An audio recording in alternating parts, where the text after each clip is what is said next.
Nós vamos estudar hoje a carta a Filemon, mais uma carta que o apóstolo Paulo escreveu durante o seu tempo na prisão em Roma, anos antes da sua morte.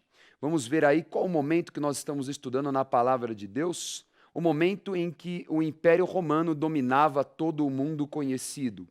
Então, durante o império de Calígula e o começo de Cláudio, o apóstolo Paulo se preparou em Tarso e Antioquia. E de Antioquia ele foi enviado por profetas e mestres como apóstolo para abrir igrejas na primeira viagem missionária na Ásia Menor, junto com Barnabé, e na segunda viagem missionária ele também vai fundar igrejas na Europa, com Silvano. A terceira viagem de Paulo, ele vai fortalecer as igrejas que já estão abertas na Ásia e na Europa e fundar novas igrejas. E a quarta viagem, que começa a partir do ano 57, durante o império de Nero, o apóstolo Paulo ele vai ser julgado em Cesareia e também em Roma. E os últimos anos da sua vida ele dedica a escrever cartas a muitas igrejas da Ásia Menor e da Europa. E ele é martirizado provavelmente próximo ao ano 66 ou 67 depois de Cristo. Muito bem, vamos ver agora neste mapa as principais cidades que o apóstolo Paulo enviou as suas cartas. Então, por exemplo, a carta aos Tessalonicenses, que você vê aí ao centro, na região da Macedônia, ele enviou na segunda viagem missionária, por volta do ano 52 depois de Cristo. A primeira e segunda carta aos Coríntios também aconteceu na terceira viagem missionária, por volta do ano 55. A carta aos Gálatas e a Roma, você vê no ano 57, na terceira viagem missionária também. Agora, as cartas que foram enviadas a Éfeso, Colossos e Filipos, que você vê aí também na tela, elas foram escritas no tempo em que ele estava preso em Roma. Também, durante a sua prisão em Roma, ele vai escrever a carta a Filemon, que nós vamos estudar hoje, a primeira e segunda carta a Timóteo e também a carta a Tito. Muito bem, nós estamos estudando cartas do apóstolo Paulo, cartas que ele enviou para fortalecer as igrejas e também para fortalecer os seus discípulos. Nós vemos Timóteo e Tito como principais discípulos do apóstolo Paulo, mas Filemon também foi um discípulo muito importante, não numa esfera apostólica, no sentido de fundar uma igreja, de ser um bispo, não, mas uma figura muito importante por ele abrigar a igreja em Colossos. Colossos, que era uma cidade que ficava na região da Frígia, uma região que fica mais ao sul da Turquia, que na época era chamada de Ásia Menor. Falando em Colossos, nós estudamos a carta aos Colossenses. Vamos lembrar um pouquinho alguns detalhes sobre esta cidade. Colossos é uma cidade que fica na região da Frígia, hoje Anatólia, mais ao sul da Turquia, em uma importante rota comercial entre Éfeso e o Oriente. A região passou a ter menos importância já na época de Paulo, com o surgimento de Laodiceia. Então, Colossos, vamos ver aí no mapa, fica na região onde hoje se chama Anatólia. Então, o apóstolo Paulo enviou a sua carta de Roma, junto com Onésimo, que é uma figura muito importante desta carta, para essa cidade aí que você vê em azul, Colossos, onde estava Filemon. Filemon era o destino da carta. Ele vai receber esta carta e a carta vai ser um pedido, uma recomendação do apóstolo Paulo. O tema central da carta a Filemon é sobre perdão, mas perdão acima de todas as convenções sociais. Nós vamos ter aqui a discussão sobre escravidão, que era praticada no Império Romano. O Império Romano, inclusive, uma das bases da sua economia era a escravidão. Tanto é que quando a queda de Roma começa a acontecer, ali por volta do ano 400 em diante, já, na verdade, Roma vai cair no ano 476 oficialmente depois de Cristo. Mas as décadas anteriores o Império Romano está em uma grande crise, em uma profunda divisão entre Oriente e Ocidente, mas também pelo fato de não conseguir mais ter conquistas, acaba por não ter mais escravos. E esta ausência de escravos vai comprometer a economia romana. E ainda por cima, o ataque dos bárbaros que vão vir do norte vai fortalecer a cisão, a divisão do Império Romano, dando início à Idade Média. Mas o ponto que nós vamos falar hoje é que Filemon, ele era um homem poderoso, de muitas posses, de riquezas, dono de escravos, e que ele vai ter que perdoar um escravo, sendo que, pela lei romana, isso não era possível, isso não era certo, porque se um escravo faz mal ao seu senhor, no mínimo ele é castigado duramente. Se não castigado duramente, ele é morto. Ainda mais aquilo que Onésimo vai praticar, que nós vamos estudar, que é um possível roubo. Então, essa discussão sobre escravidão, nós vamos ver que em Roma eles interpretavam que o escravo ele tinha a sua natureza humana, mas ele era tratado como uma propriedade. Então, o escravo valia muito dinheiro. Ainda mais se o escravo era bom, se o escravo era competente, forte, com muita saúde. Tinham muitos escravos, escravos dedicados, por exemplo, às lutas nos coliseus, escravos dedicados ao trabalho rural, às fazendas, e escravos domésticos, que seriam escravos de uma melhor estirpe, de uma melhor condição social. Então, existem 3 leis básicas para nós aprendermos hoje sobre escravidão em Roma. A primeira lei é que o proprietário do escravo, ele tinha o poder de executar o seu escravo se quisesse. Era tão forte o domínio que ele tinha, que é como você ter um objeto e não quero mais, eu vou jogar fora. Então, tinha plena liberdade o proprietário de matar o seu escravo se ele quisesse. Afinal, o escravo era sua propriedade, era como um objeto mesmo tendo natureza humana. Uma outra lei é que se o proprietário fosse assassinado, vamos supor, em um conflito, em qualquer situação interna, enfim, todos os seus escravos deveriam ser executados. É como se o seguinte, né, ele fosse morto e tudo fosse queimado na casa, assim os escravos também seriam executados porque eles não passavam de objetos naquele tempo. E por fim, nós vemos uma lei interessante, é que o escravo, ele poderia enriquecer, ele poderia trabalhar e ele poderia se dedicar a conquistar a sua liberdade. É muito diferente do contexto, do conceito de escravidão que nós vimos séculos atrás aqui na América e no Caribe, em que não existia essa possibilidade de liberdade. Então, só uma lei ou outra de alforria, mas muito, quase impossível. Roma não. Roma, desde o seu início, havia a condição do escravo conquistar a sua liberdade, comprando, né, por exemplo, trabalhando e enriquecendo a ponto de comprar exatamente aquilo que ele mesmo valia, vamos dizer assim, comprar o seu passe, né? E ele vivia depois como assalariado do seu proprietário, caso ele não tivesse terra, não tivesse condição de se sustentar. Mas ele teria uma carta de liberdade. Então, essa era a condição da escravidão em Roma. Então, aqui nós vamos ter um debate interessante, porque o apóstolo Paulo, em conversar com Filemon sobre um escravo, que era Onésimo, já colocava Onésimo numa condição de um escravo superior, um escravo doméstico. Existem muitos escritos que narram que muitos escravos domésticos eram mais ricos ou tinham uma condição muito melhor de vida do que homens livres, camponeses, nas fazendas, enfim. Então, Onésimo, por ser uma pessoa em que Paulo está ali conversando, provavelmente era um escravo doméstico.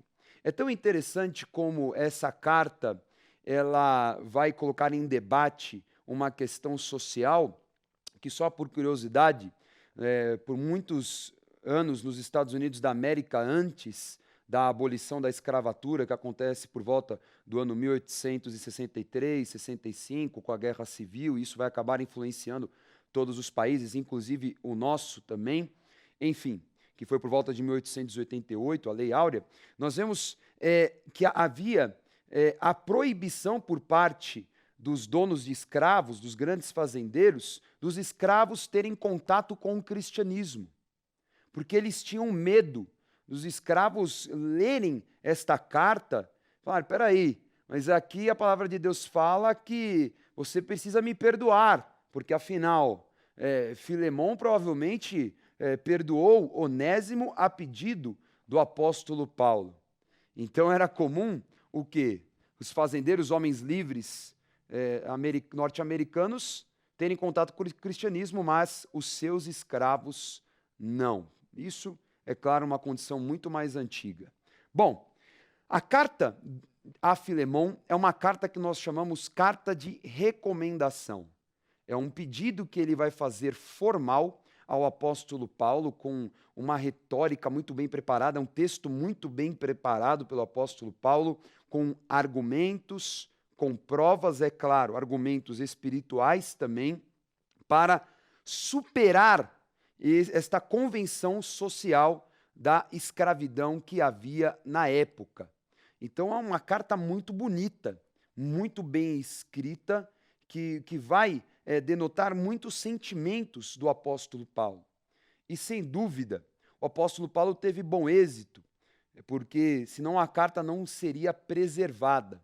Então tudo indica que realmente Filemão perdoou Onésimo. Nós vamos ver o que ele realmente perdoou, qual foi aí, né, a atitude terrível de Onésimo quanto ao seu senhor. O que não se sabe se ele atendeu completamente ao pedido do apóstolo Paulo de libertar Onésimo. Bom, nós vamos ler agora alguns trechos desta bela carta, vamos interpretar cada um dos fatos e vamos começar apresentando os personagens da carta a Filemão. Vamos lá, carta a Filemão. Eu, Paulo, prisioneiro por causa de Cristo Jesus, junto com o irmão Timóteo, escrevo a você, Filemão, nosso amigo e companheiro de trabalho, e a igreja que se reúne na sua casa. Esta carta vai também para nossa irmã Áfia e para Arquipo, nosso companheiro de lutas. Que a graça e a paz de Deus, o nosso Pai, e do Senhor Jesus Cristo estejam com vocês. Epáfras, o irmão que está na cadeia comigo por causa de Cristo Jesus, envia saudações a você. E Marcos, Aristarco, Demas e Lucas, meus companheiros de trabalho, também enviam saudações. Bom, nós vimos aí os últimos personagens, Marcos, Aristarco, Demas e Lucas, eram companheiros do apóstolo Paulo na prisão. Mas vamos dar mais foco aos outros personagens que nós lemos. Vamos ver então agora nessa tabela quem são estes personagens na história. Então, Filemão, ele é aquele que recebe a carta, ele é um cristão rico da região da Frígia, na cidade de Colossos, onde em sua casa acontecia a igreja. Naquela época ainda não existiam templos, então as igrejas aconteciam em grandes casas. Áfia, que era provável, segundo a tradição, esposa de Filemão, já que o apóstolo Paulo vai também falar com toda a família. Arquipo, provavelmente pastor da igreja de Colossos, ou um membro de honra. Onésimo é o escravo convertido de Filemão. Então, é o motivo dele a carta. E Epáfras, estou aqui mencionando ele porque ele era um companheiro de Paulo em Roma, da cidade de Colossos. Epáfras era colossense. Perfeito? Então esses são os personagens desta carta. Vamos agora ler e entender a história. Continuando, carta a Filemão. Meu caro irmão, o seu amor tem me dado grande alegria e muita coragem, pois você tem animado o coração de todo o povo de Deus. Por isso, como seu irmão em Cristo, eu sei que tenho o direito de exigir o que você deve fazer. Mas o amor que tenho por você me obriga a lhe fazer apenas um pedido. E faço isso embora eu seja Paulo, representante de Cristo Jesus, e agora também prisioneiro por causa dele. Portanto, eu lhe faço um pedido em favor favor de Onésimo, que é meu filho, por estarmos unidos com Cristo, pois, enquanto eu estava na cadeia, tornei-me o pai espiritual dele. Antes ele era inútil para você, mas agora é útil para você e para mim. Eu estou mandando Onésimo de volta para você, e com ele vai o meu coração. Gostaria de obrigá-lo a ficar aqui comigo, enquanto estou nesta cadeia por causa do Evangelho, a fim de que ele me ajudasse em lugar de você. Porém, não vou fazer nada sem a aprovação de você, para que o favor que lhe estou pedindo não seja feito por obrigação, mas por sua livre vontade. Então nós vemos um encontro do apóstolo Paulo com Onésimo.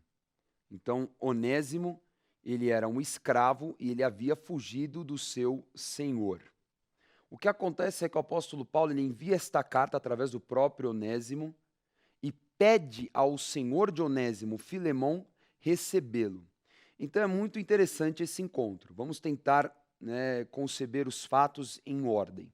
Então, primeiro, o apóstolo Paulo vai à igreja de Colossos, ele passa um tempo em Colossos enquanto ele está na Frígia, provavelmente a terceira viagem missionária. Ele deve ter conhecido ali Filemão, provavelmente ministrou na casa dele e de alguma forma Onésimo também conheceu o apóstolo Paulo. Onésimo vai fugir anos depois da casa de Filemão. Onésimo vai encontrar o apóstolo Paulo em Roma. Não se sabe se foi acidental, se foi, um encontro porque ele ouviu falar do apóstolo Paulo e já conhecia em Roma. Então fala assim, puxa, o apóstolo Paulo está aqui em Roma, onde ele está? Ah, ele está numa prisão domiciliar. Ah, então eu vou até lá, eu o conheço, eu preciso da ajuda dele e de um conselho. Ele se arrependeu, Onésimo, de ter fugido do seu senhor Filemão e provavelmente queria a ajuda de Paulo. Se foi coincidência ou não esse encontro, nós sabemos que Onésimo estava com o apóstolo Paulo, havia realmente se convertido de coração, e aqui nós temos uma situação muito interessante que nós vamos agora compreender o que é o reino de Deus. Por quê? Neste reino, o apóstolo Paulo, ele tinha gerado 2 filhos. Um filho era Filemão, o homem rico, e o outro filho era Onésimo, o escravo do seu outro irmão, Filemão. E agora, como é que vamos tratar uma condição dessa? Os 2 eram tratados como filhos espirituais do apóstolo Paulo, ou seja, para o apóstolo Paulo, eram 2 filhos de Deus, servos de Deus. Só que havia uma questão social, uma convenção. Um era dono do outro. E pior, aquele que era dono tinha o poder de castigar o outro que havia fugido. Então o apóstolo Paulo vai começar a falar com Filemão sobre o direito que ele tem como apóstolo. Ele fala, olha Filemão, você é um homem gerado espiritualmente, não mais segundo as convenções da carne. Eu como apóstolo tenho o direito de exercer a força que está sobre mim como autoridade espiritual e ordenar a você a receber Onésimo como o seu filho, como o seu irmão, e perdoá-lo. E até mesmo gostaria de pedir a você que o liberte. Mas nós vamos ver o apóstolo Paulo respeitando também as leis deste mundo, respeitando a convenção romana e fazendo um pedido. Então, de forma humilde, ele prefere não exercer a sua autoridade espiritual, mas através do amor convencer o próprio Filemão a perdoar Onésimo. Na verdade, o apóstolo Paulo, num primeiro momento, ele deixa claro que ele queria praticar aquilo que fala a própria lei de Moisés sobre escravidão. Vamos ler. Vamos lá, Deuteronômio capítulo 23. Não entregarás ao seu senhor o escravo que, tendo fugido dele, se acolher a ti. Contigo ficará no meio de ti, no lugar que escolher. Em alguma de tuas cidades, onde lhe agradar, não o oprimirás. Então, segundo a lei de Moisés, quando você encontrasse, por exemplo, um escravo fugido, ou seja, qual for a condição, ele deveria ser acolhido, protegido. Mas a lei romana não era essa. A lei romana tratava com uma propriedade, então, segundo a lei romana, Paulo era obrigado a devolver o escravo ao dono. Então, Paulo era obrigado a devolver Onésimo a Filemon. Então, nós vemos aqui um equilíbrio do apóstolo Paulo em exercer a sua autoridade, não através da força, mas através do amor e do convencimento com argumentos. Então ele fala, Filemon, ele é também o teu irmão. Você tem o poder de determinar qual o fim será de Onésimo, mas eu quero deixar claro que ele também é o seu irmão. Então o apóstolo Paulo respeita a lei romana neste momento para ensinar, na verdade, a Filemon e a todos nós este conceito de filiação apostólica, que, é claro, nós estamos sujeitos às leis deste mundo, mas as leis espirituais estão acima, não por força, mas pelo amor.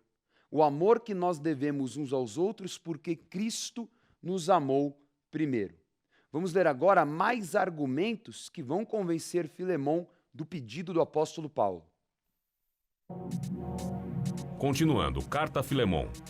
Pode ser que Onésimo tenha sido afastado de você por algum tempo, a fim de que você o tenha de volta para sempre. Pois agora ele não é mais um escravo, porém, muito mais do que isso. É um querido irmão em Cristo. De fato, para mim ele é muito querido. E para você agora ele é mais querido ainda, não só como escravo, mas também como irmão do Senhor. Por isso, se você me considera seu companheiro de trabalho, receba Onésimo de volta como se estivesse recebendo a mim mesmo. Se ele deu algum prejuízo a você ou lhe deve alguma coisa, ponha isso na minha conta. Aqui, com a minha própria mão, escrevo isto. Eu, Paulo, pagarei tudo. É claro que não preciso fazer com que você lembre que me deve a sua própria vida. Portanto, meu irmão, me faça esse favor por causa do Senhor. Anime o meu coração como irmão em Cristo. Ao escrever isto, estou certo de que você vai fazer o que lhe estou pedindo e sei até que você fará ainda mais. Peço também que prepare um quarto para mim, pois espero que Deus responda às orações de todos vocês e me deixe ir outra vez até aí. Então nós vemos aqui o apóstolo Paulo com muita intimidade falando com Filemon. Nós vemos realmente uma amizade profunda entre ele e este colossense muito rico. Agora, ele sabia que o roubo, porque entende-se pelo texto que o mal que Onésimo tinha feito era um roubo. Além de fugir, roubou o seu senhor. E ainda que não o roubasse, ele teria dado prejuízo ao seu senhor, por quê? Porque ele era uma propriedade e ele não estava trabalhando. Então, por um tempo, entre aspas, Onésimo não deu lucro ao seu senhor. Então, aqui o apóstolo Paulo propõe o seguinte: ele te roubou direta ou indiretamente, eu proponho pagar esta dívida. Se precisar, eu mesmo tiro do bolso e pago todo o prejuízo de Onésimo. Mas receba-o sem castigo. E era algo muito complicado, porque os outros escravos, vendo o exemplo de Onésimo, poderiam se levantar contra o seu senhor. Ou seja, vou fugir, já que Onésimo não sofreu nenhum tipo de dano quanto à sua atitude, então eu vou fugir, eu vou embora também, não vai acontecer nada, não vai dar nada. Então o apóstolo Paulo, com certeza pensou nisso e já propôs algo diferente.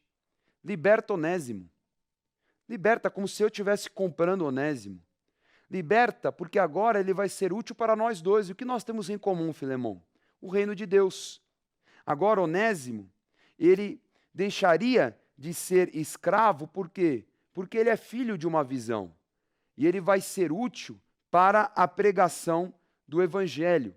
Ele vai ser agora usado por Deus. Ele vai ajudar. Então a proposta do apóstolo Paulo é que Onésimo vá com essa carta e depois ele volte para o próprio apóstolo Paulo para ajudá-lo, mas como um homem livre.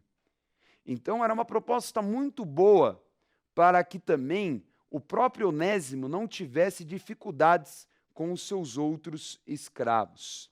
Nós vemos ainda uma grande intimidade aqui no texto, porque além de Paulo superar as leis humanas, que é o que ele trata na carta, ele ainda pede aposentos. Ele fala, prepara aí na tua casa um quarto para mim, porque havia realmente no apóstolo Paulo uma expectativa de sair daquela condição de prisioneiro e retornar a viajar. Ele já tinha colocado isso em outras cartas, que ele queria ir até a Espanha, que ele queria fundar igrejas em outros lugares e fortalecer as igrejas novamente que já estavam abertas. Nós sabemos que não foi permitido, mesmo todo mundo orando, porque fica claro que todos estavam orando a favor do apóstolo Paulo. Segundo a tradição, o apóstolo Paulo realmente não conseguiu e o imperador Nero o enviou para ser decapitado. É assim que termina, e nós vamos ler mais sobre isso, a história do apóstolo Paulo. Ainda segundo algumas tradições cristãs e católicas, Onésimo se tornou o bispo da cidade de Bereia, Bereia, que fica ali na região do norte da Grécia. Então fica aí uma história completa de perdão, de amor e de misericórdia acima de qualquer convenção humana ou convenção social. Então, tome nota agora do resumo da aula de hoje. Na aula de hoje, estudamos a virtuosa carta de Paulo a Filemon, um homem rico da cidade de Colossos, que sofreram o roubo de seu escravo, Onésimo. Paulo encontrou Onésimo em Roma, o qual se arrependeu e queria se acertar com seu senhor. Superando todos os preceitos da lei romana de escravidão, a pena capital para escravos ladrões, Paulo escreveu a Filemon para perdoar o escravo. Se dispôs a pagar a dívida dele e ainda pediu para libertá-lo, para Onésimo ser servo do Evangelho. Provavelmente o pedido do apóstolo foi atendido, pois a carta foi preservada. Muito bem, então se prepare para a próxima aula. Vamos continuar a estudar as cartas paulinas. Eu quero dar a dica Gospel Bay de hoje para você, que é a Bíblia Apostólica, edição comemorativa dos 40 anos do ministério do servo de Deus, apóstolo Estevão Hernandes, que anotou esta Bíblia, com mais de 5.000 notas de referência, dicionário apostólico, 40 estudos, 40 ministrações de oferta, 40 perfis de personagens importantes, mapas coloridos, tabelas históricas de referência. Você pode adquirir esta Bíblia agora mesmo pelo site gospelbay.com.br ou, se preferir, pelo Televendas, operadora 11 3500 1222. Você tem o pagamento facilitado, uma promoção especial te aguardando e vai receber com toda a comodidade e segurança na sua casa. O Gospel Bay é a loja virtual da Rede Gospel de televisão. Nova loja Gospel Bay. Os seus artigos preferidos agora estão ainda mais acessíveis no site gospelbay.com.br. Mais ágil, mais simples e mais seguro. Acesse agora mesmo o novo site gospelbay.com.br e boas compras. Vamos agora ver a agenda do programa Escola de Profetas. Não perca a oportunidade de se aperfeiçoar mais no conhecimento da Palavra de Deus e desenvolver seu ministério. Participe dos cursos do Centro de Estudos Apostólico. Para mais informações, acesse ceaapostólico.com.br ou entre em contato pelo telefone 11 3203 0641.